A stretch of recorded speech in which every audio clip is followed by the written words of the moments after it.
बिस्मिल्लाहिर्रहमानिर्रहीम। मेरा नाम मोहम्मद ज़ीशान अहमद है और मैं एमफिल माइक्रोबायोलॉजी हूँ। ग्रेजुएशन मेरी मेडिकल लेबॉरेटरी साइंसेस में। मैं आप सबको अपने यूट्यूब चैनल के ऊपर खुशामदीद कहता हूँ। मेरे चैनल का नाम है लैब एक्सपर्ट। मेरे इस चैनल बनाने का जो ख़ास मकसद है वो ये है कि मेडिकल लेबॉरेटरी टेक्नोलॉजी के जितने भी बच्चे ग्रेजुएशन करके पास आउट होते हैं या वो वाले स्टूडेंट जो मैट्रिक के बाद 2 साल का लैब का डिप्लोमा करते हैं, उन सब बच्चों के अंदर एक चीज़ की बहुत ज़्यादा कमी देखी गई है।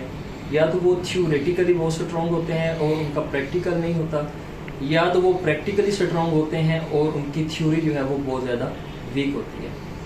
तो यहाँ पे मैं उन लोगों को कैप्चर करना चाहता हूँ या उन लोगों को अपने तरफ मतवजा करना चाहता हूँ जो इन दोनों चीज़ों के अंदर एक्सपर्टी हासिल करना चाहते हैं। मैं इस चैनल के थ्रू वीकली बेसिस के ऊपर एक टेस्ट जो है लैब का वो डिस्कस किया करूँगा।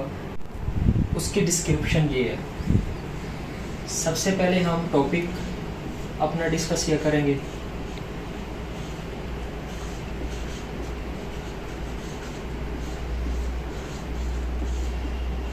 कोई भी टेस्ट होगा, फिर उसकी हम डिस्क्रिप्शन पढ़ेंगे।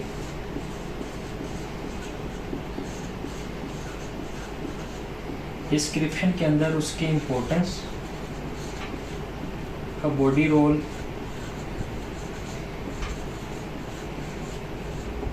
फिर उसकी हम पैथोलॉजी देखेंगे।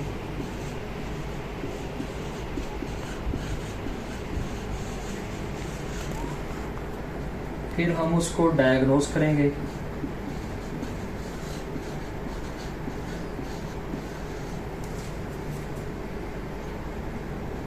फिर उसकी इंटरप्रिटेशन करेंगे।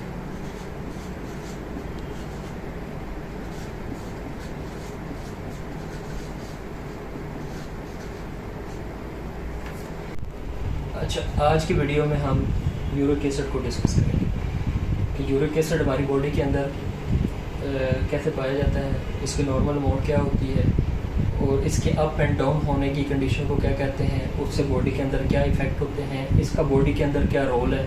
उसके अलावा इसको हम डायग्नोस कैसे करते हैं, इसकी नॉर्मल वैल्यू हमारे ब्लड के अंदर क्या होती है और इसकी इंटरप्रिटेशन क्या होगी। ये सारी चीज़ें हम 1 बाय 1 जो है वो अभी डिस्कस करते हैं। सबसे पहले हम देख लेते हैं source of uric acid. Source of uric acid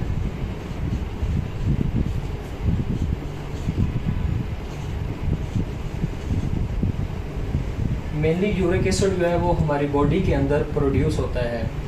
basically uric acid is the end product of purine catabolism.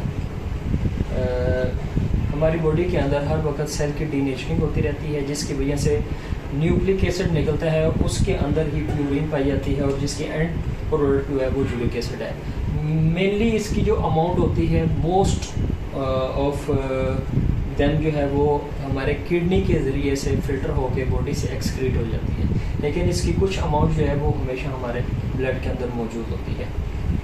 इसके जो मेन सोर्स हैं उसके अंदर आ जाते हैं लिवर यूरिक एसिड प्रोड्यूस करता है, हमारे इंटेस्टाइन प्रोड्यूस करती है, एंडोथेलियल वेस्कुलर लेयर जो है वो भी यूरिक एसिड को प्रोड्यूस करती है। इसके अलावा हम बहुत सारी फूड्स यूज़ करते हैं, ड्राई फ्रूट्स हैं, ड्राई बीन्स हैं, पियर्स हैं, उनसे भी यूरिक एसिड जो है हम वो फूड के ज़रिए से बॉडी लेते हैं। अच्छा, दूसरी बात ये आ जाती है कि यूरिक एसिड जो है इसका रोल क्या है हमारी बॉडी के अंदर। मेनली यूरिक एसिड जो है ये काम करता है एज अ एंटीऑक्सीडेंट। बहुत सारे फ्री रेडिकल्स हमारी बॉडी के अंदर मौजूद होते हैं, उनको यूरिक एसिड रिमूव करता है, जिसकी वजह से बॉडी की ब्लड प्रेशर जो होता है तो वो मेंटेन होता है। बॉडी के अंदर बहुत सारा जो हाइपरटेंशन होता है फ्री रेडिकल की वजह से वो कम होता है। और मेनली जो यूरिक एसिड होता है बहुत सारे सेंट्रल नर्वस सिस्टम की जो डिजीज़ हैं उनके लिए ये बेनिफिशियल होता है। यूरिक एसिड की अमाउंट हमारी बॉडी के अंदर इंक्रीज हो जाए तो उस कंडीशन को कहते हैं हाइपर यूरिसीमिया।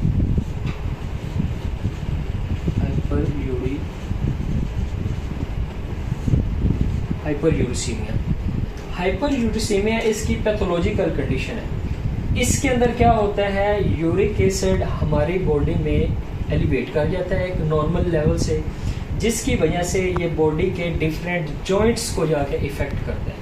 जॉइंट्स में जाके यूरिक एसिड डिपॉजिट हो जाता है और उस डिपॉजिट की वजह से बॉडी के अंदर जो जॉइंट्स हैं उनमें स्वेलिंग होती है और पेन स्टार्ट होती है। मोस्ट ऑफ जो है it is the positive agent of got disease. Got disease जो होती है बहुत सारे बंदों के अंदर यूरिक एसिड की डेपोजिशन की वजह से पाई जाती है। ये इसकी पैथोलॉजिकल कंडीशन हो गई। दूसरा, अगर बॉडी के अंदर यूरिक एसिड कम हो जाता है, इसका लेवल जो है एक नॉर्मल लिमिट से बिलो चला जाता है, तो क्या होता है, चूँकि ये काम करता है as a antioxidant, as a antioxidantive activity ये परफॉर्म करता है, फ्री रेडिकल्स को बॉडी से रिमूव करने में बहुत ज़्यादा हेल्पफुल होता है।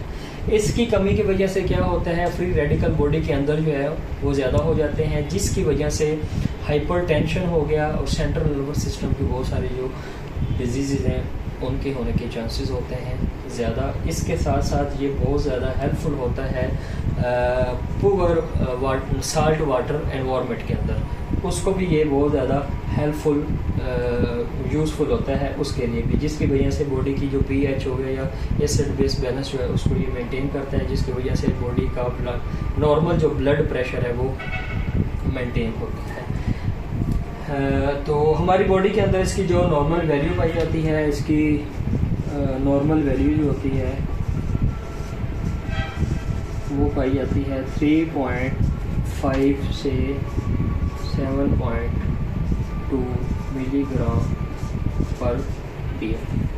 ये नॉर्मल वैल्यू है यूरिक एसिड की हमारी बॉडी के अंदर। अगर 7.2 से ये अबव चला जाता है तो बहुत ज़्यादा चांसेस होंगे कि बंदे को जो है वो आर्थराइटिस हो सकता है, गॉट की डिजीज़ हो सकती है, जॉइंट्स पेन हो सकती है। ऐसा होता क्यों है, यूरिक एसिड जो है वो बॉडी के अंदर इंक्रीज क्यों हो जाता है? सोचने की बात ये, यूरिक एसिड बॉडी के अंदर इंक्रीज हो सकता है कुछ वजूहात से, जिनमें ये हो सकता है कि हम बहुत ज़्यादा ऐसी फूड्स जो है वो यूज़ कर रहे हैं जिनके अंदर प्यूरिन की जो है फॉर्मेशन वो बहुत ज़्यादा हो, इस वजह से लेवल एलिवेट कर जाता है। या हम जो हमारे किडनीज हैं वो बाकायदा और प्रॉपर तरीके से यूरिक एसिड को बॉडी से एक्सक्रीट नहीं कर रहे होते, जिसकी वजह से भी यूरिक एसिड जो है वो ब्लड के अंदर एलिवेट कर जाता है, जिसकी वजह से इसकी पैथोलॉजिकल कंडीशन जो है वो आ जाती है। अच्छा जी, इसके अलावा इसका डिक्रीज बता दिया। अब हम मूव करते हैं इसकी डायग्नोसिस की तरफ, जो कि हमारा मेन टॉपिक है। डायग्नोसिस के अंदर हम जो है वो पढ़ेंगे इसको किस तरह डायग्नोस किया जाता है, उसके मेथड कौन से हैं और उसके अंदर जो है वो मैकेनिज्म क्या है। चलिए अब हम डिस्कस कर लेते हैं कि how to diagnose uric acid. Basically uric acid को डायग्नोज करने के लिए हमारे पास बेसिक दो मेथड्स हैं। एक फास्फोटेंस्टिक एसिड मेथड है और दूसरा हमारे पास एंजाइमेटिक मेथड होता है, या उसको यूरिकेज मेथड भी कहते हैं। इन दो मेथड्स के ज़रिए से हम यूरिक एसिड को बॉडी से डिटेक्ट करते हैं with the technique of calorimetric या स्पेक्ट्रोफोटोमेट्रिक टेक्निक। इन दो टेक्निक को इस्तेमाल करते हुए हम यूरिक एसिड को इन दो तरीक़ों से डायग्नोज कर सकते हैं। यूरिक एसिड को डायग्नोज करने के लिए हमारे पास स्पेसिमेन जो है वो कौन सा होना चाहिए। हम स्पेसिमेन जो है वो मेनली ब्लड सैंपल यूज़ करते हैं और वहाँ से हम जो है सीरम या EDTA सैंपल लेके हम प्लाज्मा से भी यूरिक एसिड को डिटेक्ट कर सकते हैं। इसके अलावा सम टाइम जो है हम यूरिन स्पेसिमेन भी लेते हैं, यूरिन से भी यूरिक एसिड को हम डिटेक्ट कर सकते हैं। तो यूरिक एसिड को डायग्नोज करने के जो मेथड थे उनमें से एक मेथड है एंजाइमेटिक मेथड, जिसको हम यूरिकेज मेथड भी कहते हैं। मोस्टली यही टेस्ट जो है वो हमारी लैब्स के अंदर परफॉर्म किया जाता है। इसके अंदर क्या होता है, हमारे पास रिएजेंट की एक किट होती है और साथ में हम सैंपल यूज़ करते हैं। सैंपल हमारे पास ब्लड सीरम होता है। अब ब्लड सीरम सैंपल से हमने यूरिक एसिड को डिटेक्ट करना है।